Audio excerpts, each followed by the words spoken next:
कि आप अपने ठाकुर जी की सेवा कर रहे हो और सेवा करते करते आपने पलक झपकी और पलक खोल करके देखी, मतलब एक क्षण, और तुरंत ही ठाकुर जी आपके जो थे वो चलने फिरने लगे, उनके हाथ पांव चलने फिरने लगे, वो अपनी गर्दन घुमाने लगे, तो हमारी पहली स्थिति क्या होगी? भय होगा कि प्रेम होगा? ये चिंतन आज जब के समय मन में आ रहा था, पता नहीं क्यों, और पता नहीं उत्तर के रूप में भय आया कि ठाकुर जी को अगर मान लो जैसे हमेशा रहते हैं वैसे ही ठाकुर जी हैं, और अचानक सेवा करते करते अचानक से ठाकुर जी के हाथ सीधे हो जाएं, ठाकुर जी सीधे हो जाएं, अपनी गर्दन घुमाने लग जाएं, हमको देख के मुस्कुरा जाएं, हम भयभीत हो जाएंगे। और ये भय होगा क्यों? भय का कारण क्या होगा? भय का कारण है हमारा अविश्वास, हमारा नित्य का ये अविश्वास है कि ठाकुर जी ऐसे ही रहने वाले हैं, ठाकुर जी कभी सीधे नहीं होने वाले। ये हमारी दृढ़ता है ठाकुर जी के प्रति, और एक अविश्वास है कि ये कभी सीधे नहीं होंगे। इसलिए वो दृढ़ता के कारण और अविश्वास के कारण ठाकुर जी का प्रथम चैतन्य होना, उसके बाद भले ही हम कैसे भी हो जाएं, पर एक पहला झटका जो हमको लगेगा वो भय का लगेगा। ये बात निश्चित है। आज जब के समय ये मन में भाव आ रहा था और इससे मैं बड़ा व्याकुल हुआ कि ऐसा क्यों? हम तो इतना सब करते हैं, फिर भी भय क्यों आएगा? क्योंकि हमने ये बात अपने मन में मान रखी है कि सदा ऐसे ही रहने वाले, ये कभी अपनी स्थिति बदलने वाले नहीं हैं। ये दृढ़ता हमारे भीतर आ गई, तो इसको त्यागो, तैयार रहो, ठाकुर जी के प्रति ये भाव रखो। आप कभी भी अपने हाथ सीधे कर सकते हो ना, आप कभी भी बोल सकते हो, और बल्कि जिज्ञासा रखा करो, ठाकुर जी बोलो, तब समझिएगा आपकी भक्ति थोड़ी और पुष्ट होगी। ये जड़त्व बुद्धि निकालिए ठाकुर जी के प्रति, नहीं तो आप वो कहीं चलने फिरने लगे तो आप कमरा छोड़ के भाग ना जाओ कहीं वहां से, भय के कारण। इसलिए ये बात मन में आई कि देवता जिसकी सहायता करते हैं उसके अंदर पहला लक्षण होना चाहिए उद्यम, आलस्य त्यागा हुआ हो। दूसरा उसके अंदर साहस, निडर हो। भयभीत नहीं, संसार से तो दूर की बात, हम ठाकुर जी से डर जाएंगे। महाराज जी विचार किया जाए, हम वृंदावन की परिक्रमा दे रहे हैं, रात के 2 बज रहे हैं, और अचानक से यमुना जी के पुलिन पर चलते चलते वही बिहारी जी साक्षात जो मंदिर में विराज रहे हैं, ठीक डिट्टो वही बिहारी जी अचानक हमको सामने दिखने लग जाएं, क्या होगा चित्त में? भय होगा कि प्रेम होगा? भय होगा। तो ये भय परिवर्तित हो, इस पर चिंतन कीजिए। और इसके लिए यही है कि आपको ठाकुर जी के प्रति जड़त्व बुद्धि निकालनी पड़ेगी, उनके प्रति चैतन्य भाव लाना पड़ेगा, तभी संसार का भय तो दूर होगा ही, ठाकुर जी का भय भी दूर हो जाएगा, नहीं तो कहीं ना कहीं उनसे भी भयभीत हैं। उद्यम, साहस, और तीसरा धैर्य, पेशेंस, सहन शक्ति। ये तीसरा लक्षण देखते हैं देवता। यदि किसी के अंदर धैर्य नहीं है, सहन शक्ति नहीं है, तो देवता उसकी सहायता नहीं करते, सहनशीलता देखते हैं। उद्यम देखेंगे, साहस देखेंगे, सहनशीलता देखेंगे, और फिर चौथा देखेंगे बुद्धि, यानी कि विवेक। सही और गलत दोनों रास्ते सामने पर, ये किसको चुनता है? देवता ये दृष्टि देखते हैं। एक तरफ तो इसको भोग मिल रहा है, एक तरफ इसको अत्यंत श्रम करना पड़ेगा, ये किसको चुन रहा है? एक तरफ इसको जो चाहिए वो मिल रहा है, एक तरफ इसके लिए जो जरूरी है वो मिल रहा है, ये किसको चुनेगा? ऐसी विवेक बुद्धि परखते हैं देवता हमारी। तो सबसे पहला उद्यम देखते हैं, आप मेहनती कितने हो। दूसरा आपका साहस देखते हैं, आप साहसी कितने हो। तीसरा आपका धैर्य देखते हैं कि आपके अंदर सहनशीलता कितनी है। चौथा आप विवेकी कितने हो, सद असत के प्रति कितनी पहचान रखते हो। तीसरा 1 2 3 4 5वां शक्ति। शक्ति का मतलब क्या है? यहां शक्ति का मतलब बल नहीं है। शक्ति अपने बल दिखाने में नहीं, शक्ति अपनी सेवा दिखाने में करे। सेवा के प्रति, किसी के उद्यम के प्रति, किसी के परोपकार के प्रति। या फिर शक्ति दिखाने के लिए लोग प्रदर्शनी करते हैं, पर अपनी शक्ति से, चाहे वो धन बल हो, चाहे वो तन बल हो, चाहे किसी भी प्रकार का बल उसके पास है, उस शक्ति से वो ठाकुर जी की सेवा करता है। धन ज्यादा है तो तीर्थों में लगा रहा है, धन ज्यादा है तो अनुष्ठान कर रहा है, धन ज्यादा तो ब्राह्मणों में वितरण करवा रहा है, धन ज्यादा दान पुण्य कर रहा है। ऐसे शक्ति का प्रदर्शन करे? प्रदर्शन नहीं है, ये तो दर्शन है। बुद्धि है तो अपनी बुद्धि से ठाकुर जी के सुंदर यशों का और व्याख्यान करे, अपनी बुद्धि के बल का पराक्रम दिखावे। शक्ति तो उद्यम, साहसम, धैर्यम, बुद्धि, शक्ति और अंतिम पराक्रम। पराक्रमी रहे, कैसी भी स्थिति परिस्थिति आ जाए पर उसमें विचलित ना हो, एक घने वृक्ष की भांति खड़ा रहे। जीवन में दुख आए सुख आए पर अपना पराक्रम ना त्यागे, अपने कर्म को ना त्यागे, अपनी स्थिति का त्याग ना करे, उसमें व्यवस्थित रहे। इस प्रकार के 6 लक्षण जिसमें होते हैं, षडेते यत्र वर्तन्ते तत्र देवम सहायकृत, उसकी देवता सहायता करते हैं। और ये 6 के 6 लक्षण श्री ध्रुव जी महाराज में। ध्रुव जी में सबसे पहला लक्षण क्या है? उद्यम, आलसी नहीं है। उद्यम कह दिया भगवत मिलना है तो निकल पड़े। 4 वर्ष का बालक मैया की गोदी से नहीं उतरता, ध्रुव जी वन में जा रहे हैं। उद्यम। दूसरा साहसम, साहसी, भयभीत नहीं है, जानते भी नहीं है शायद परिपूर्ण रूप से। 4 साल में क्या समझोगे कि भगवान कौन है। देखो एक बात और, अभी अभी मैंने प्रश्न किया कि ठाकुर जी चलने फिरने लगे अचानक से तो क्या होगा? भयभीत। अब ध्रुव जी की स्थिति देखना, जब ठाकुर जी ध्रुव जी के सामने आए तो ध्रुव जी की स्थिति क्या हुई? ऐसी स्थिति होनी चाहिए हमारी, उसके लिए भजन करना है। तो ध्रुव जी साहसी हैं, निर्भीकता से जा रहे हैं वन में। तीसरी बात, ध्रुव जी के चित्त में धैर्य है, व्याकुल नहीं है, विचलित नहीं है। ध्रुव जी विवेकी हैं, चाहते तो अपनी घर को मांग सकते थे लेकिन नहीं, सब छोड़ करके वन में जा रहे हैं। विवेकी। शक्ति, अपना जो भी उनके पास में बल है, क्या बल है उनके पास? छोटे 4 साल के बालक के पास क्या बल होता है? ना बुद्धि बल है, ना ज्ञान बल है, ना धन बल है, कुछ भी बल नहीं है। लेकिन फिर भी वे एक आत्मसत्ता है, यही बल लेकर के जा रहे हैं कि मैं एक जीवात्मा हूं और मेरा मिलन परमात्मा से होगा, इसीलिए मैं आया हूं।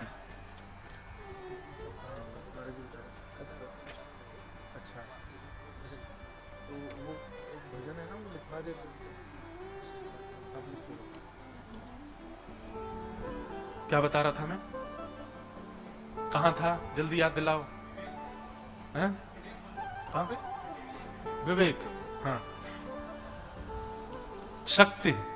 छोटे बालक के पास क्या शक्ति रहती, पर केवल यही बल लेकर के कि मैं एक जीवात्मा हूं, मेरा भगवत मिलन के लिए आना हुआ है, इसी बल को लेकर जा रहे हैं कि मैं जीवात्मा हूं। जीवात्मा का एक सूक्ष्म बल लेकर के जा रहे हैं।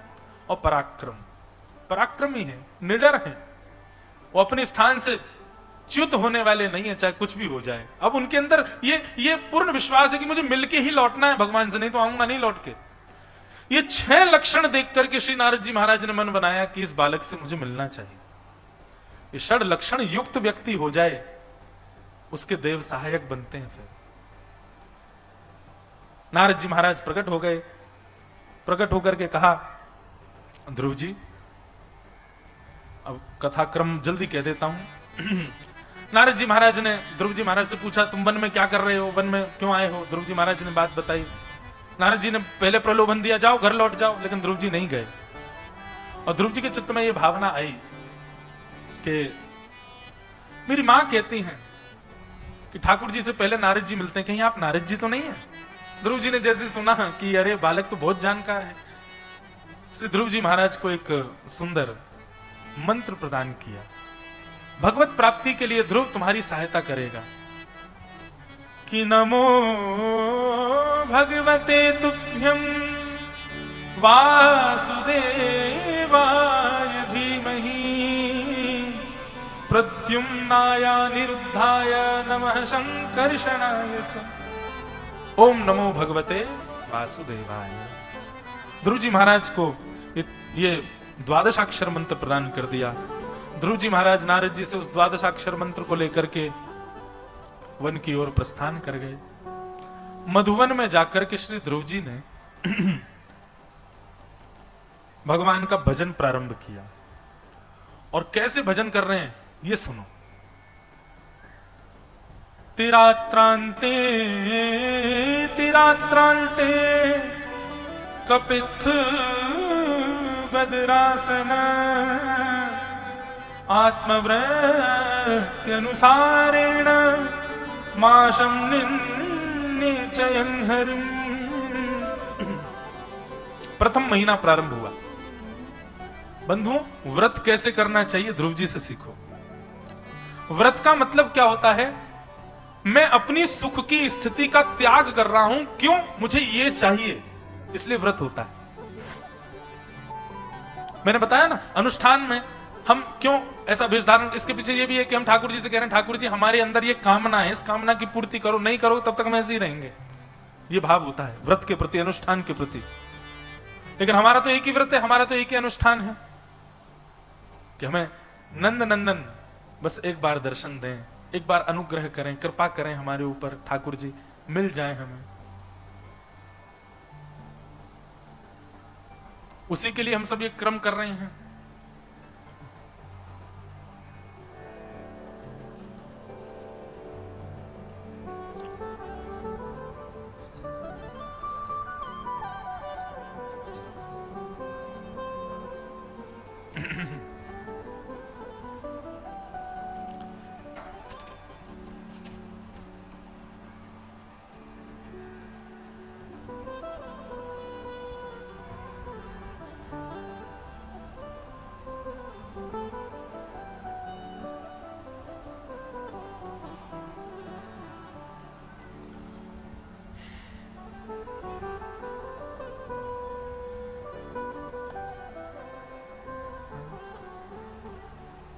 आज परम सौभाग्य है, हमारे मध्य में अनंत कोटि ब्रह्मांड नायक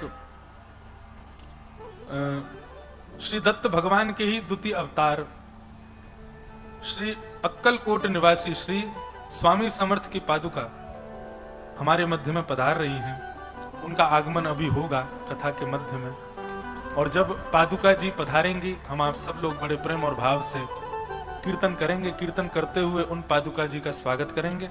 अभी सब लोग इधर ही देखो, जब तक हम हरि को तो यहाँ प्रकट कर रहे हैं। अब हम इसका विस्तारीकरण उन्होंने कैसे तपस्या की है तो हम कल सुना देंगे और विस्तार से।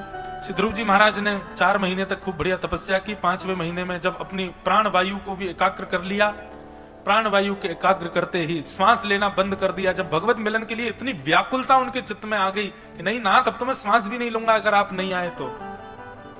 जब श्वास लेना बंद किया ध्रुव जी ने, इससे एक बात सिद्ध होती है, ठाकुर जी आपका ये नहीं देखते आप कितने घंटे भजन करते हो, आपके ये नहीं देखते आप कितनी बजे उठ जाते हो, ये नहीं देखते कितना जप करते हो, ये नहीं देखते कितने अनुष्ठान हवन होम करते हो। ठाकुर जी ये देखते हैं आप जो भी कर रहे हो उसमें तत्परता कितनी है, उसमें उत्कंठा कितनी है, उसमें आपके भीतर व्याकुलता कितनी है। अब कर तो रहे अनुष्ठान, पर उस अनुष्ठान के प्रति मिलने वाली भगवत सन्निधि के प्रति कोई आतुरता नहीं है। बस कर रहे हैं, ठीक है आज्ञा हो गई, करना है हमें तो करना है। इस भाव से करने से कोई फायदा नहीं है। ठाकुर जी मिलन, भगवत मिलन वर्षों की तपस्या से, महीनों की तपस्या से, जन्मों की तपस्या से भी नहीं मिलता है। एक क्षण भी यदि बड़ी तन्मयता से और बड़ी आकंठ हृदय से, करुण हृदय से ठाकुर जी को पुकारा जाए तो वो एक क्षण भी ठाकुर जी की प्राप्ति कराने की सामर्थ्य रखता है। लिख लीजिएगा, भगवत प्राप्ति के लिए अवधि कितनी ज्यादा है ये जरूरी नहीं, सामग्री कितनी ज्यादा है ये जरूरी नहीं, व्यवस्था कितनी ज्यादा है ये जरूरी नहीं, या फिर आप तब कितनी व्यवस्था में कर रहे हो ये जरूरी नहीं। ठाकुर जी के लिए उत्कुंठा कितनी ज्यादा है, उत्कंठा कितनी ज्यादा, व्याकुल कितने ज्यादा हो ये आवश्यक है। तड़प कितनी है हृदय में ये आवश्यक है। ध्रुव जी महाराज की उत्कंठा देख करके भगवान ने मन बनाया, गरुड़ जी महाराज को आज्ञा की, चलो अपने एक भक्त का दर्शन करने जाना है। ठाकुर जी ने इन्हीं का दर्शन देने जाना, ठाकुर जी कह रहे हैं भक्त का दर्शन करने जाना है। और श्री गरुड़ जी पर विराजमान होकर के शंख चक्र गदा पद्मधारी श्रीमन नारायण भगवान उस मधुवन में आ गए जहां पर श्री ध्रुव जी महाराज खड़े होकर के भगवान का तप कर रहे थे। ठाकुर जी के चित्त में ही दर्शन कर रहे थे श्री ध्रुव जी महाराज। भगवान ने चित्त की उस छवि को अंतर्ध्यान कर दिया। अंतर्ध्यान होते ही श्री ध्रुव जी महाराज के नेत्र खुले, और जैसे नेत्र खुले सामने गरुड़ के ऊपर शंख चक्र गदा पद्मधारी पीतांबर सो रही है, गले में सुंदर तुलसी माला पहनी है। ठाकुर जी के बढ़िया सुंदर कमल जैसे नेत्र हैं, कमल जैसी नासिका, मधुर मुस्कान, गोल गोल सुंदर गाल हैं, और शंख चक्र गदा पद्म हाथ में सुशोभित हैं। ऐसे मधुर हरि ठाकुर जी का दर्शन करके श्री ध्रुव जी महाराज की स्थिति क्या हुई? ठाकुर जी को देखते ही श्री ध्रुव जी महाराज के नेत्र सजल हो गए, नेत्रों से अविरल अश्रुधार गिरने लगे। और यहां पर वर्णन करते हुए श्री वेदव्यास जी कहते हैं कि तद्दर्शने नागत सात्व सच्चिता ववन्दतांगं विनमय्य दण्डवत् दृग्भ्यां प्रपश्यन् प्रपिबार निवार्भकं चुम्बन निवासेन भुजैर्लिवाश्लिशन्। ठाकुर जी को देखते ही ध्रुव जी महाराज के पहले तो नेत्र सजल हो गए, नेत्रों से आंसू गिरने लगे, रोने लगे, व्याकुल हो गए, भावुक क्रंदन करने लगे श्री ध्रुव जी। और ठाकुर जी को देखने के बाद सबसे पहली इच्छा क्या प्रकट हुई ध्रुव जी के हृदय में? दंडवत की। बोले नहीं, हम गुरुजनों को देखते ही दंडवत करते हैं, भगवान को देखते ही ध्रुव जी के चित्त में सबसे पहली इच्छा क्या प्रकट हुई? तब कहते हैं दृग्भ्याम प्रपश्यन प्रपिपार निवार्भकम चुम्बन निवास्येन भुजैर्लिवाश्लिशन्। 4 वर्ष के 4.5 वर्ष के ध्रुव जी के मन में आया कि मैं इनकी गोद में चढ़ जाऊं और इनको जकड़ करके अपने अंक में भर लूं और इनके गोल गोल गुलाब जामुन जैसे गाल जो दिखाई दे रहे हैं इनको अपने अपने मुख से थोड़ा सा इनको स्पर्श कर लूं, इतने प्यारे लग रहे हैं ठाकुर जी। शुकाचार्य जी वर्णन करते हैं परीक्षित, ठाकुर जी के रूप को देख करके एक 4 वर्ष के बालक के चित्त में यह भावना उत्पन्न हो सकती है। और हम प्रश्न करते हैं गोपियों के ऊपर, हम प्रश्न करते हैं सामान्य भक्तों के ऊपर कि उनके चित्त में यह प्रेम कैसे आ गया ठाकुर जी के प्रति। उद्धव के चित्त में प्रश्न आ रहा है कि ब्रजवासी कैसे प्रेम कर सकते हैं ठाकुर जी से, उनका रूप ऐसा है। उस रूप को देखने के बाद कौन नहीं होगा ऐसा? 4 वर्ष का बालक हो गया। तुरंत ध्रुव जी महाराज अब जा तो नहीं पा रहे ठाकुर जी के, बस दूर खड़े खड़े रुदन कर रहे हैं और प्रेम भरी दृष्टि से ठाकुर जी को देख रहे हैं। थोड़ी देर तक तो सुधबुद्धि नहीं रही ध्रुव जी को, उसके बाद नेत्र अश्रु पहुंचे और ध्रुव जी ने वहीं से दंडवत प्रणाम किया। बाद में दंडवत प्रणाम किया। दंडवत प्रणाम करके ध्रुव जी खड़े हो गए। भगवान इशारा करने लगे, बहुत देर हो गई, अब कुछ बोलो। तो ध्रुव जी बोले, शब्द समझ नहीं आ रहे मुझे, मेरी जिह्वा पर शब्द लड़ाई कर रहे हैं आपस में, मुझे यही नहीं पता चल रहा मैं बोलूं क्या। भगवान बोले इधर आओ। नन्हे से ध्रुव जी पास गए, पस्पर्श बालम कृपया कपोलो, ठाकुर जी ने उनके कपोल से अपने शंख का स्पर्श करा दिया। और जैसे ही शंख का स्पर्श हुआ ध्रुव जी महाराज की तो लच्छेदार वाणी प्रकट हो गई महाराज। और ध्रुव जी के चित्त में जो जो भाव उत्पन्न हो रहे थे ठाकुर जी को देख करके सबको शब्द दे करके ध्रुव जी ने स्तुति गाना प्रारंभ किया। योऽन्तः प्रविश्य मम वाचमिमां प्रसुप्तां संजीवयत्यखिल शक्तिधर स्वधाम्ना अन्यांश हस्तचरण श्रवणत्वगादीन् प्राणान्नमो भगवते पुरुषाय तुभ्यम्। श्री ध्रुव जी महाराज स्तुति गा रहे हैं भगवान की। अब स्तुति प्रकरण हम लोग कल सुनेंगे भाव से। अभी पादुका जी आ रही हैं, उनका भी स्वागत करें, फिर तत्पश्चात हमारे पूज्य महाराज जी भी आनंद कराएंगे। आज श्री पंडरीनाथ भगवान का सुंदर कोई भाव सुनाएंगे। और आप तो मराठी में भजन भी गाते हैं, हमें तो याद ही नहीं। अरे 16 दिन है गए, रोज लेके बैठता हूँ फिर भी याद नहीं होते मुझको। काका जी रोज बुलाते, मैं सुन तो लेता हूँ लेकिन मेरे को याद ही नहीं होते। लेकिन आप तो निपुण हैं मराठी भाव गाने में। आप श्री आज जरूर निश्चित ही कोई श्री पंडरीनाथ भगवान की सुंदर कथा और एक सुंदर भाव भी सुनाएंगे, तो हम श्रवण करेंगे। अभी पादुका जी आ रहे हैं, तब तक सब लोग अपने स्थान पर ही बैठे रहें और भाव से गाएंगे। श्री स्वामी समर्थ, जय जय स्वामी समर्थ। श्री स्वामी समर्थ, जय जय स्वामी समर्थ। जय स्वामी समर्थ, जय जय स्वामी समर्थ। श्री स्वामी समर्थ, जय जय स्वामी समर्थ। दिगंबरा दिगंबरा श्रीपाद वल्लभ दिगंबरा। दिगंबरा दिगंबरा श्रीपाद वल्लभ दिगंबरा। श्री स्वामी स्वामी समर्थ श्री स्वामी समर्थ जय जय स्वामी समर्थ दिगंबरा दिगंबरा श्रीपाद वल्लभ दिगंबरा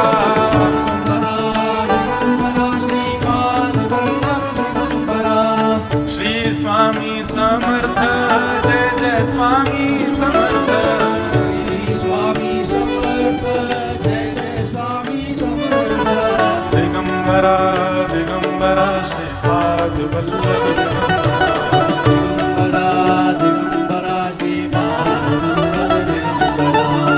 दिगंबरा दिगंबरा श्रीपाद वल्लभ दिगंबरा दिगंबरा दिगंबरा श्रीपाद वल्लभ दिगंबरा जय जय स्वामी समर्थ श्री स्वामी समर्थ जय जय स्वामी समर्थ श्री स्वामी समर्थ जय जय स्वामी समर्थ श्री स्वामी समर्थ जय जय स्वामी समर्थ श्री स्वामी समर्थ श्री स्वामी समर्थ जय जय स्वामी समर्थ श्री स्वामी समर्थ जय जय स्वामी समर्थ श्री स्वामी समर्थ जय जय स्वामी समर्थ श्री स्वामी समर्थ जय जय स्वामी समर्थ श्री स्वामी दिगंबरा. समर्थ कोणीही जागा सोडायची नाही, सर्वांनी जागेवरती बसून घ्यायचंय. सभी को विनम्र प्रार्थना है, महाराज जी का आदेश है, सभी लोग अपने अपने जगह ही श्री स्वामी समर्थ रहेंगे, कोई भी उठकर खड़े नहीं रहेंगे. समर्थ पादुका चरण पादुका का दर्शन भागवत कथा के पश्चात यहाँ पर हो जाएगा. सभी के विनम्र प्रार्थना है. श्री स्वामी समर्थ जय जय स्वामी समर्थ श्री स्वामी समर्थ जय जय स्वामी समर्थ श्री स्वामी समर्थ जय जय स्वामी समर्थ श्री स्वामी समर्थ जय जय स्वामी समर्थ दिगंबरा दिगंबरा श्रीपाद वल्लभ दिगंबरा दिगंबरा दिगंबरा श्रीपाद वल्लभ दिगंबरा दिगंबरा दिगंबरा श्रीपाद वल्लभ दिगंबरा दिगंबरा दिगंबरा श्रीपाद वल्लभ दिगंबरा दिगंबरा दिगंबरा श्रीपाद वल्लभ दिगंबरा दिगंबरा दिगंबरा श्रीपाद वल्लभ दिगंबरा दिगंबरा दिगंबरा श्रीपाद वल्लभ दिगंबरा दिगंबरा दिगंबरा श्रीपाद वल्लभ दिगंबरा श्री स्वामी समर्थ जय जय स्वामी समर्थ श्री स्वामी समर्थ जय जय स्वामी समर्थ श्री स्वामी समर्थ जय जय स्वामी समर्थ श्री स्वामी समर्थ जय जय स्वामी समर्थ दिगंबरा दिगंबरा श्रीपाद वल्लभ दिगंबरा दिगंबरा दिगंबरा श्रीपाद वल्लभ दिगंबरा दिगंबरा दिगंबरा श्रीपाद वल्लभ दिगंबरा दिगंबरा दिगंबरा श्रीपाद वल्लभ दिगंबरा दिगंबरा दिगंबरा श्रीपाद वल्लभ दिगंबरा दिगंबरा दिगंबरा श्रीपाद वल्लभ दिगंबरा श्री स्वामी समर्थ जय जय स्वामी समर्थ श्री स्वामी समर्थ जय जय स्वामी समर्थ श्री स्वामी समर्थ जय जय स्वामी समर्थ श्री स्वामी समर्थ जय जय स्वामी समर्थ श्री स्वामी समर्थ जय जय स्वामी समर्थ श्री स्वामी समर्थ जय जय स्वामी समर्थ श्री स्वामी समर्थ जय जय स्वामी समर्थ दिगंबरा दिगंबरा श्रीपाद वल्लभ दिगंबरा दिगंबरा दिगंबरा श्रीपाद वल्लभ दिगंबरा दिगंबरा दिगंबरा श्रीपाद वल्लभ दिगंबरा दिगंबरा दिगंबरा श्रीपाद वल्लभ दिगंबरा दिगंबरा दिगंबरा श्रीपाद वल्लभ दिगंबरा दिगंबरा दिगंबरा श्रीपाद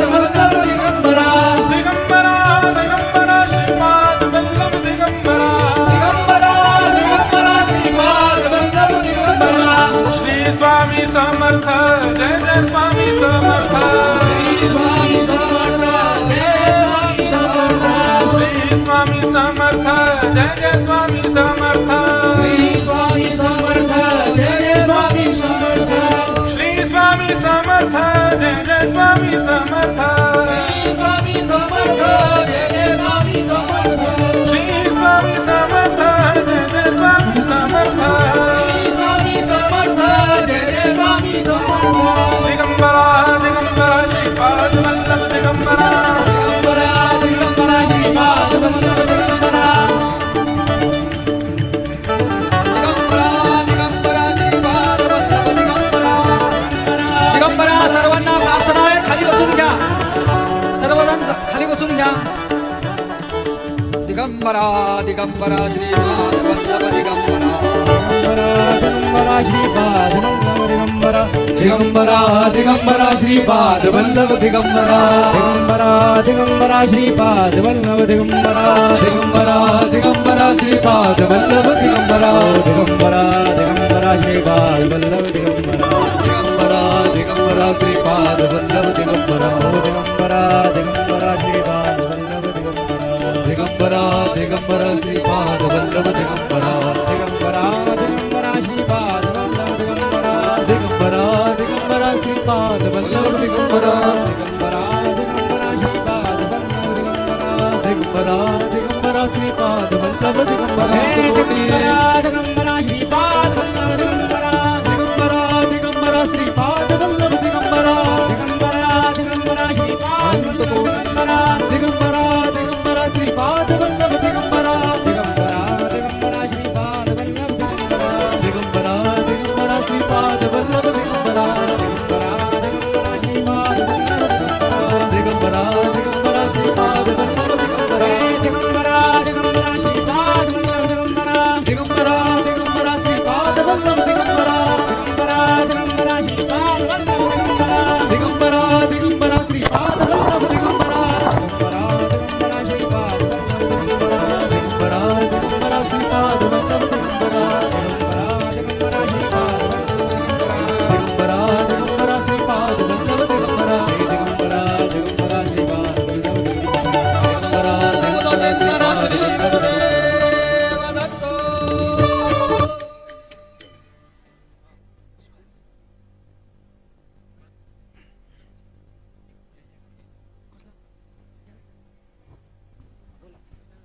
अनंत कोटी ब्रह्मांड नायक भक्तवत्सल भक्ताभिमानी श्रीपाद श्रीवल्लभ विजय दत्त गुरुदेव दत्त श्री स्वामी समर्थ महाराज की